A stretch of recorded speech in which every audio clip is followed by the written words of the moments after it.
Bismillahirrahmanirrahim. Assalamualaikum warahmatullahi wabarakatuh. Alhamdulillahi rabbil alamin. Assalatu wassalamu ala nabiyyina Muhammadin wa ala alihi wa sahbihi ajma'in. Amma ba'du. Jemaah Masjid Al-Istiqamah ya, di Petojo ini, tak lupa kami sampaikan wasiat untuk selalu bersyukur kepada Allah Subhanahu wa taala. Pak, ini sebuah kenikmatan loh Pak. Bisa masuk ke bulan Ramadan, sholat subuh berjamaah, udah tanpa jarak lagi. Ya. Kemudian bisa bersama-sama duduk di sini, belajar bareng-bareng. Kita mau mendengarkan sepatah dua patah nasihat yang bersumber dari Nabi Muhammad sallallahu alaihi wasallam. Ini perlu kita syukuri Pak. Di antara bentuk syukur kepada Allah adalah dengan menyebut-nyebut nikmat Allah kepada Allah. Jangan sebut nikmat Allah yang Allah kasih sama kita di depan orang. Yang ada bikin orang jadi iri dan hasad sama kita jemaah sekalian. Jadi di antara cara bersyukur kepada Allah adalah wa amma bi ni'mati rabbika fahaddits. Dan kepada nikmat Tuhanmu sebut-sebutlah, bukan sebut depan orang, depan teman kita, bukan. Alhamdulillah no, kemarin berkah Ramadan deh, udah bisa beli motor baru. Nah, depan temennya ngomong kayak gitu. Temennya lagi mungkin pas-pasan dananya di Jawa. Tapi kita bilang sama Allah dalam doa tadi antara adzan dan iqamah, ya Allah terima kasih banyak, alhamdulillah hamba udah punya ini, hamba masih bisa makan sahur. Nikmat-nikmat kecil jemaah sekalian. Itu perlu kita sering ucapkan agar bertambah rasa syukur kita kepada Allah Subhanahu wa taala. Yang kedua, salawat dan salam. Salawat dan doa keselamatan untuk baginda Nabi Muhammad sallallahu alaihi wasallam jemaah sekalian sebagai bentuk ketaatan kepada Allah. Kenapa kita bersalawat Pak? Bukan cuman sekedar cinta, bukan, tapi karena ketaatan kepada Allah. Allah yang suruh kita Pak. Allah yang suruh kita Bu bersalawat untuk Nabi Muhammad sallallahu alaihi wasallam. Ini ketaatan kepada Allah. Ini yang pertama jemaah sekalian. Yang kedua, sebagai bentuk rasa cinta dan terima kasih kepada baginda Nabi Muhammad sallallahu alaihi wasallam yang telah berjuang untuk kita Pak. Sebentar lagi Pak kita akan mendengarkan sedikit cerita tentang bagaimana Nabi Muhammad sallallahu alaihi wasallam memperjuangkan agama ini yang menjadi keyakinan kita hari ini, dan kita harap kepada Allah mudah-mudahan kita mati di atas keyakinan ini. Amin amin ya rabbal alamin. Makanya Pak, kalimat la ilaha illallah itu Pak, kapanpun kita ingat Pak, kita baca la ilaha illallah, la ilaha illallah, la ilaha illallah. Kita harap kepada Allah jemaah sekalian, nanti di akhir hayat kita dimudahkan sama Allah lisan kita mengucapkan la ilaha illallah. Ini perhatian jemaah sekalian ya. Buat anak laki-laki di sini semua nih Pak, ya, yang masih anak-anak ataupun sudah jadi bapak-bapak nih. Dia harus bisa mentalkinkan orang tuanya atau saudaranya atau siapapun. Mentalkin, dan dia harus faham fikih mentalkin jemaah sekalian. Bagaimana fikih talkin jemaah sekalian? Dituliskan dalam buku fikih janaiz. Yang mentalkin Pak, pertama harus orang yang tenang keadaannya Pak. Harus orang yang tenang kejiwaannya. Yang kedua, dibisikkan pelan ke telinganya. Jangan cepat-cepat, jangan kencang-kencang.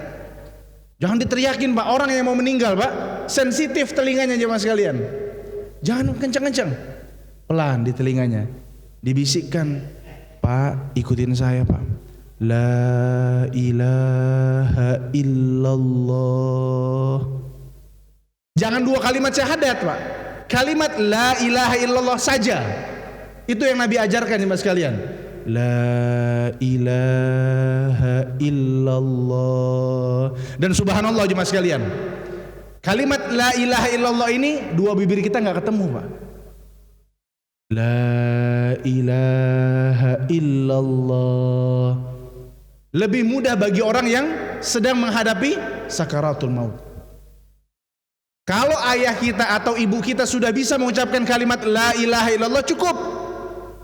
Jangan diulang-ulang. Yang sering saya lihat depan mata kepala saya sendiri, Pak, kebanyakan diulang-ulang terus. La ilaha illallah, la ilaha illallah, la ilaha illallah, sambil diurut-urut apa segala macam. Ini menambah was-was atau kepanikan orang yang mau meninggal, jemaah sekalian.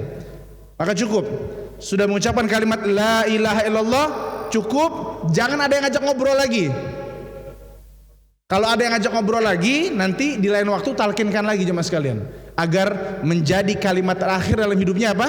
La ilaha illallah. Dengan kalimat itu kami hidup, dengan kalimat itu kami berharap kami akan meninggal dunia. Jemaah sekalian, penting di setiap kesempatan kita harus sampaikan, jemaah sekalian, pentingnya bertauhid kepada Allah Subhanahu wa taala. Ya, jangan pernah remehkan kalimat la ilaha illallah.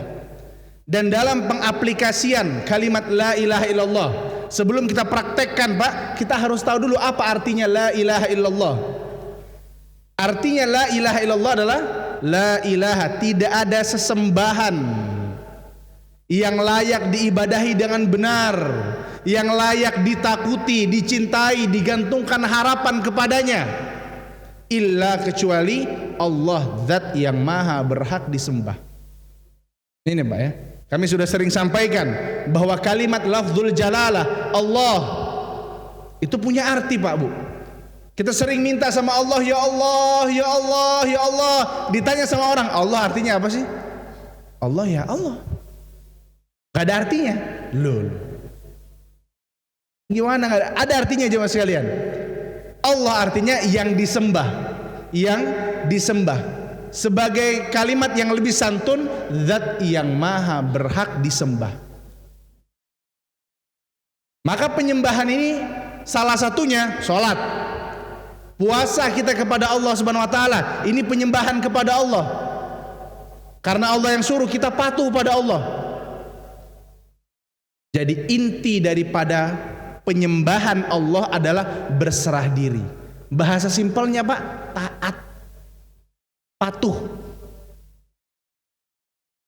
Meskipun mungkin menurut kita atau kita masih berat menerimanya nih, tapi Allah yang bilang, Rasulullah yang sampaikan, wajib percaya. Contoh, Pak, hadis Nabi mengatakan, kalau ada lalat masuk ke dalam cangkir minuman kamu, jangan langsung dibuang lalatnya. Apa kata Nabi? Celupin dulu lalatnya ke minuman kita, kan dia ngambang lagi tuh, baru dibuang. Subhanallah, Pak, ini kalau bukan iman, Pak, yang bicara, Pak, geli banget. Ngapain kayak gitu? Gak mau saya, udah jorok, udah terkontaminasi. Pak, kita lupa, Pak, itu yang bilang utusan Allah. Informasi yang dia sampaikan, yang beliau sampaikan adalah informasi yang datang dari pencipta lalat. Rasulullah sampaikan, di sayap kanannya ada racun, di sayap kirinya ada penawarnya, Pak. Au kama qala Nabi sallallahu alaihi wasallam. Zaman itu orang nggak punya mikroskop buat penelitian, nggak ada, Pak, nggak ada penelitian seperti, nggak ada. Hari ini baru dibuktikan. Oh, ternyata benar sabda Nabi. Pak, kalau kita mau membuktikan dulu baru beriman, kelamaan, jamaah sekalian, kelamaan. Iman dulu, baru dibuktikan. Dan Rasulullah nggak mungkin salah. Yang kedua, Pak, contohnya, Pak, kalau bukan iman yang bicara, Pak, nggak mau, Pak. Dua orang dari suku Uranah datang ke Nabi Muhammad SAW, bilang, ya Rasulullah, saya sakit. Imma dia demam atau dia bentol-bentol, mas kalian, atau demam atau bentol-bentol. Disuruh apa? Minumlah, campurlah susu unta dengan kencing unta. Bayangin, Pak, kencing unta, Pak, kita suruh minum. Kalau logika berbicara, nggak mau, nggak bakal mau. Nggak mau lah, geli, Pak, ngeliat onta, subhanallah, kencingnya disuruh minum. Tapi ini Rasulullah, informasi yang beliau sampaikan bersumber dari penciptanya unta. Hari ini baru diketahui kencing unta itu steril. Emang bau tapi Baunya masih ada. Bau dan rasanya gimana dijelaskan Pak rasanya Pak ya? Sepah-sepah seger lah Pak. Tapi campur susu unta Pak, dan ajaibnya subhanallah mas sekalian. Ajaibnya Pak, kalau kita minum kencing unta, baunya nggak akan hilang sebelum kita minum susu unta. Subhanallah. Saya bawa jemaah umrah ya mas sekalian, saya bilang begini, oh yang benar Bang Kevin, yang benar Bang Kevin. Loh, nggak percaya. Coba Bapak Ibu minum, Bang Kevin duluan. Nah, saya nggak bisa minum susu putih. Mohon maaf, susu unta kan putih, jadi saya nggak bisa minum. Saya mual, langsung mual Pak. Wah Bang Kevin alasan, nggak beneran Pak. Ini kalau saya mau minum, saya minum, cuman nggak bisa. Akhirnya ayah saya campurin susu unta sama kencing unta. Rasanya nggak, karena dicampurnya Pak sedikit kencing unta, lebih banyak susu untanya. Dan itu untuk kesehatan nih mas sekalian. Kalau logika berbicara nggak mungkin, itu kan zaman dulu begini segala macam. Lah jemaah sekalian, subhanallah. Ya, syariat Nabi Muhammad SAW berlaku sampai hari kiamat. Dan kalau kita mikir dulu baru taat, kelamaan Pak, umur terlalu pendek. Umur terlalu pendek jemaah sekalian. Maka apapun perintah Nabi Pak yang sampai pada kita hari ini, terima dulu, yakini itu kebenaran, sisanya baru dibuktikan pelan-pelan. Saya ulangi, apapun berita yang sahih dari Al-Quran dan Sunnah Nabi Muhammad SAW, benarkan dulu, imani, usahakan untuk jalani, buktikan pelan-pelan. Karena tugas kita di sini bukan meneliti firman Allah, meneliti ini gimana nih, enggak. Tugas kita beribadah kepada Allah. Satu kalimat jemaah sekalian dari Abu Bakar Siddiq radhiyallahu taala anhu ketika diketawain Pak sama Abu Jahal dan kawan-kawan. Wahai Abu Bakar, lihat tuh teman kamu, dia udah parah gilanya. Masa dia cerita dia baru aja pulang dari Baitul Maqdis, dari Masjidil Aqsa, kemudian sebelum dari Masjidil Aqsa dia naik ke langit, menerima perintah sholat katanya, cuman dari sepertiga malam. Mau bilang apa? Dia udah pendusta, udah gila, udah macam-macam. Abu Bakar taruh barang-barangnya kemudian mengatakan, wahai Abu Jahal, wahai bapaknya kebodohan, kalau di depan saya ada tembok warnanya putih terang, saya lihat dengan mata kepala saya warnanya putih terang, tapi sahabat saya mengatakan salah, Abu Bakar itu warnanya hitam, maka demi Allah saya akan salahkan mata saya dan saya akan benarkan ucapan sahabat saya Muhammad SAW. Itu hakikat keimanan jemaah sekalian. Lantas apa Pak maknanya? Lantas apa hikmah ketaatan? Dapat apa kita Pak kalau kita taat pada Allah? Sebenarnya Pak, ini sudah dijawab pada lafal azan yang kita dengar setiap hari. Pak, kenapa lafal adzan diawali dengan Allahu Akbar, Allahu Akbar? Apa kira-kira hikmahnya mas sekalian? Diulang lagi, Allahu Akbar, Allahu Akbar, 4 kali lafal takbir jemaah sekalian. Lagi meeting, miliaran, triliunan suara azan, Allahu Akbar, Allahu Akbar. Meeting kamu itu kecil, yang besar hanya Allah. Ya Pak, kalimatnya itu loh, Allahu Akbar, Allahu Akbar. Allah yang maha besar, Allah yang maha besar. Urusan kita ini kecil. Dalam lafal azan mas sekalian, Allah terus tuntun sampai pada kalimat hayya 'alas shalah. Ayo sini sholat sini, ayo sini sholat. Setelah hayya 'alas shalah apa lafalnya? Hayya 'alal falah. Mari meraih kemenangan. Kalau kamu mau menang, mau sukses, sholat dulu sini saya panggil gitu loh. Sini saya panggil sini, sholat dulu, baru balik ke urusan kamu, baru kamu menang. Kita nggak percaya Pak, masalahnya itu loh. Masalahnya kita entar. Dan saya ingatkan lagi Pak, azan ini panggilan sholat, bukan tanda masuk waktu. tanda masuk waktu sholat bisa di HP. Makanya saya sarankan jemaah sekalian, buat para jemaah yang di handphonenya masih ada adzan, saya sarankan diganti Pak dengan reminder aja Pak, dengan pengingat. Kenapa jemaah sekalian? Sering kali adzan di HP kita ketika berbunyi kita nggak dengarkan sampai habis, kita potong di tengah-tengah. Iya nggak? Adzan di HP kita nggak kita dengarkan sampai habis. Allahu Akbar, Allahu Akbar, di slide langsung ke kiri biar mati notifikasinya. Kenapa? Lagi sekolah, lagi kuliah, lagi meeting, lagi ketemu klien, masa lagi ngobrol bunyi azan di HP-nya. Makanya kalau nggak sanggup untuk jawab azan di HP atau dengerin sampai habis jemaah sekalian, maka ganti dengan pengingat aja Pak. Di HP saya udah begitu sekarang, di komputer saya juga begitu. Kalau udah waktu zuhur, waktunya sholat zuhur, udah gitu. Yang adzan di masjid, jawab adzan, Allahu Akbar, Allahu Akbar.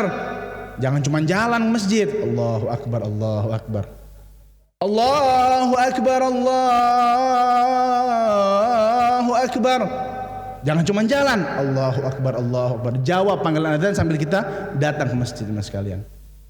Jadi Pak, hikmah ketaatan di sini yang pertama Pak, ada setelah hayya 'alal shalah baru ada hayya 'alal falah. Ini seirama dengan kalimat iyyaka na'budu wa iyyaka nasta'in. Kalau kamu mau minta sama Allah, salat dulu, ibadah dulu, sembah dulu Allah. Ini adabnya jemaah sekalian. Jadi Pak, hikmah yang pertama Pak, apa hikmah ketaatan bagi diri kita? Kalau kita taat kepada Allah, hikmah yang pertama, kita akan menang.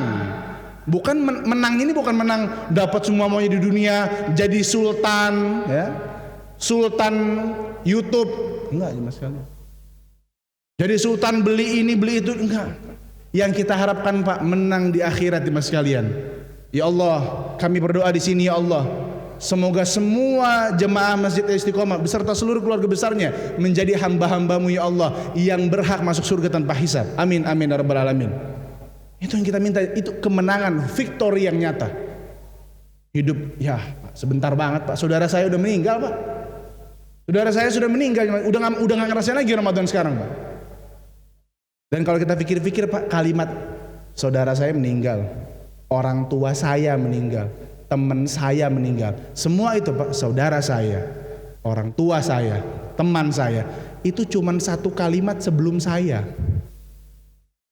Paham Pak ya? Siapa yang meninggal? Saudara saya. Siapa yang meninggal? Teman saya. Siapa yang meninggal? Orang tua saya. Itu cuma satu kata sebelum saya. Bisa jadi setelah teman, saudara, orang tua itu siapa? Saya. Dan apalagi yang mau dibawa, apalagi mau kita banggakan dari kemenangan-kemenangan semua yang kita dapatkan di dunia jemaah sekalian. Ya, yang kita harapkan kemenangan yang nyata, kemenangan yang kita dapatkan di akhirat kelak jemaah sekalian. Seperti itu Pak. Hikmah yang kedua jemaah sekalian, hikmah yang kedua setelah kemenangan yang kita harapkan kalau kita taat kepada Allah adalah kemudahan hidup di dunia. Kemudahan hidup di dunia. Kita nggak minta yang harus yang mewah banget. Boleh Pak berharap yang serba mewah sama Allah, boleh. Bukan nggak boleh. Boleh nggak kita minta jadi orang yang kaya banget? Boleh? Boleh. Boleh jemaah sekalian. Minta sama siapa? Sama Allah ya. Tapi yang paling gampang apa Pak? Yang paling enak buat kita apa Pak? Kemudahan dari Allah. Orang yang kaya banget, tapi kalau duitnya buat habis buat di rumah sakit, buat bayar utangnya dia Pak, udah paling enak subhanallah Pak, udah nggak punya utang, sehat, biarin duit mungkin nggak banyak, tapi pas ada, pas pengen ada gitu. Ini jemaah sekalian, ini yang kita harapkan Pak, stabilan. Kita di sini cuman nunggu antrian kematian. Maka jemaah sekalian, hikmah yang kedua dalam ketaatan adalah ketenangan hidup, kestabilan hidup jemaah sekalian. Dan kalau kita membangkang Pak, membangkang, tidak mau taat kepada Allah, atau kita berpikir ada cara yang lebih baik dari ini sebenarnya, Allah sudah perintahkan, Rasulullah sudah suruh, kayaknya ada cara yang lebih baik deh. Maka kita belajar dari kisah perang Uhud jemaah sekalian. Kita belajar dari kisah perang Uhud jemaah sekalian, ketika Nabi Muhammad SAW dengan 1000 pasukan Pak awalnya 1000 pasukan, di tengah-tengah menjelang peperangan tiba-tiba kembali 300 orang dari golongan orang-orang munafik, balik pulang ke Madinah, sisa 700. Nabi sudah wasiatkan ada 50 orang pemanah di bukit, atau sekarang dibahasakan dengan Jabal Ainain atau Jabal Rumat. Tunggu di situ. Kenapa?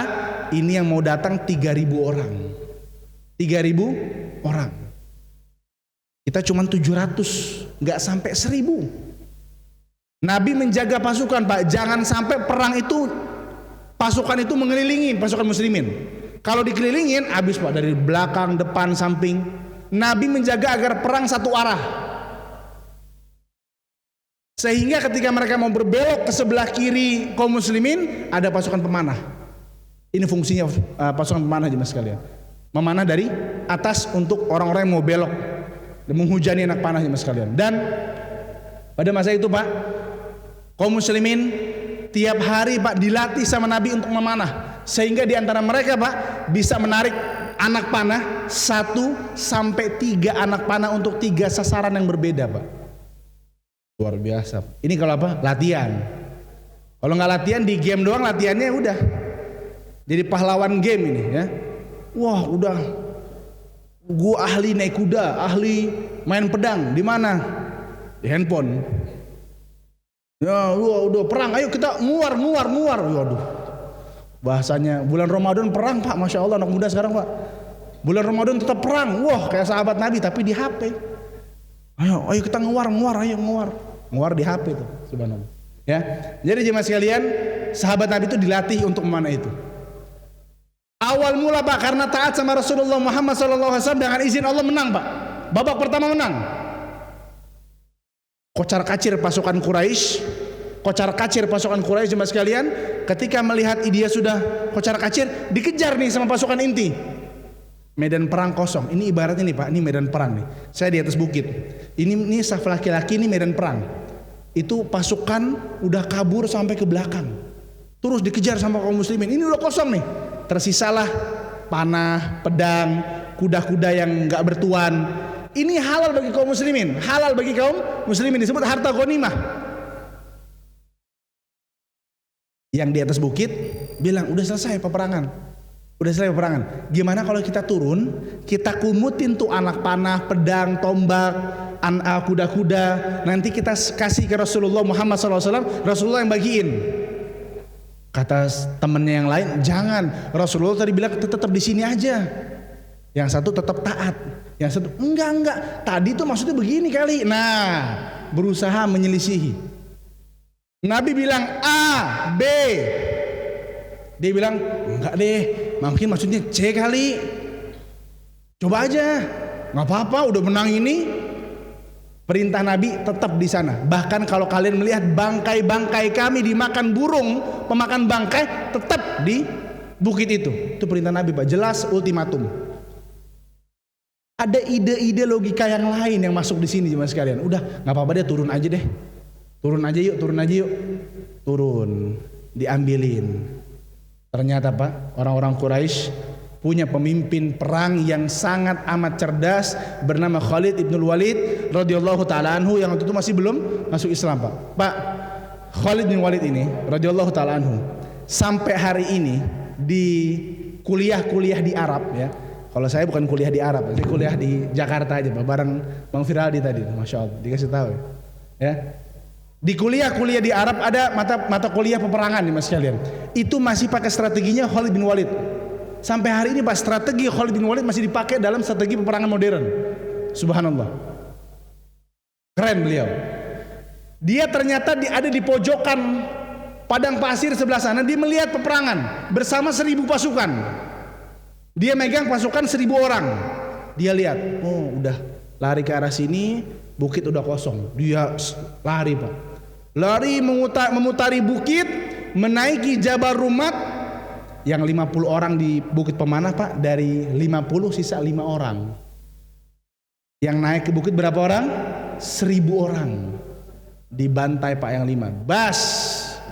Khalid bin Walid langsung nancepin bendera Quraisy, diteriakkan yel-yel Quraisy. Orang Quraisy Pak yang lagi dikejar berhenti, lihat ke arah Khalid bin Walid, lihat ada bendera Quraisy udah di bukit itu. Wah, langsung mereka kaum muslimin yang ngejar, nih lagi dikejar nih Pak. Nih yang ngejar, tiba-tiba yang dikejar berhenti. Nengok ke belakang, dia ngelihat, ini yang ngejar kan kaget lah. Kok ente berhenti? Kan kita lagi main kejar-kejaran. Nah, berhenti ente. Pas dilihat ke belakang, ternyata jemaah sekalian, pasukan dari belakang sudah jalan, ini dari depan juga ada, sehingga kaum muslimin digempet Pak. Depan diserang, belakang diserang, sampai-sampai jemaah sekalian, Nabi Muhammad SAW tertebas pipinya, pundaknya kanan kiri. Gigi geraham beliau patah, pipi beliau berdarah. Ini karena efek apa jemaah sekalian? Karena efek diantaranya apa jemaah sekalian? Setelah izin Allah Subhanahu Wa Taala, karena ada ide-ide baru yang mau menyaingi perintah Nabi Muhammad SAW. Ini kayaknya lebih baik nih, ini lebih baik nih, enggak sabda Nabi, hadis Nabi itu yang terbaik Pak. Kita enggak tahu. Allah yang tahu, Nabi Muhammad yang tahu. Kita makmum. Kita patuh pada Nabi Muhammad SAW agar di hari kiamat pertama dianggap sebagai hamba Allah dan umatnya Rasulullah Muhammad SAW.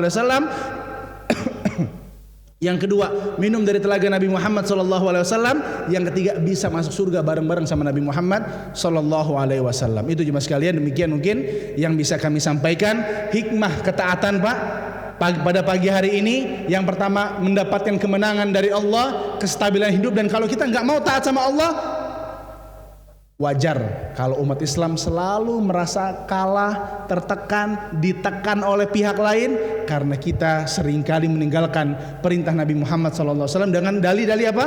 Itu kan zaman dulu, sekarang kan kita modern lah, kita Islam yang progresif lah, kita yang moderat lah, dan lain-lain sekalian. Maka kami harap jemaah sekalian, kita semua di sini Pak, mudah-mudahan menjadi orang Islam yang patuh dan taat kepada Allah dan Rasulnya.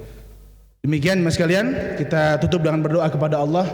Ya Allah, pada hari ini kami bersama-sama telah melaksanakan salat subuh berjamaah ya Allah. Maka terimalah amal soleh kami ya Allah ya Rabbi. Luruskan niat kami untuk semata-mata hanya beribadah dan menyembah-Mu ya Allah. Ya Allah, telah pergi dari kami orang tua kami ya Allah, telah meninggal dari kami saudara-saudara kami ya Allah ya Rabbi. Terimalah mereka semua ya Allah, terimalah amal mereka ya Allah, terimalah jasad dan ruh mereka ya Allah ya Rabbi. Jadikanlah mereka ahli surga ya Allah, dan pertemukanlah kami dengan mereka di surga-Mu kelak ya Allah ya Rabbi.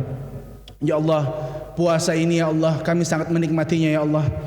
Terima kasih ya Allah, Engkau telah memberikan kami kesempatan untuk masuk di bulan Ramadan ini ya Allah ya Rabbi. Maksimalkanlah puasa kami ya Allah, jaga pandangan kami ya Allah, jaga pendengaran kami ya Allah, jaga lisan kami ya Allah, jaga syahwat kami ya Allah, agar puasa kami bernilai di sisi-Mu ya Allah ya Rabbi. Ya Allah, jagalah silaturahim kami ya Allah, jangan putuskan tali silaturahim kami dengan saudara-saudara kami ya Allah ya Rabbi. Sehatkanlah mereka semua ya Allah, sehatkanlah mereka semua ya Allah, sehatkanlah mereka semua ya Allah. Ya Allah ya Rabbi, kami juga di sini meminta kepadamu ya Allah, jadikanlah pemimpin-pemimpin negeri kami ya Allah menjadi pemimpin-pemimpin yang takut kepadamu ya Allah, yang takut kepadamu ya Allah, yang cinta kepada sunnah Nabi Muhammad SAW ya Allah ya Rabbi. Jadikanlah negeri ini ya Allah negeri yang baldatun thayyibatun wa rabbun ghafur ya Allah, negeri yang baik dan penuh dengan rahmat dan ampunan darimu ya Allah ya Rabbi. Rabbana atina fid dunya hasanah wa fil akhirati hasanah wa qina adzabannar. Amin amin ya rabbal alamin. Demikian subhanakallahumma bihamdik asyhadu an la ilaha illa anta astaghfiruka wa atubu ilaik. Assalamualaikum warahmatullahi wabarakatuh.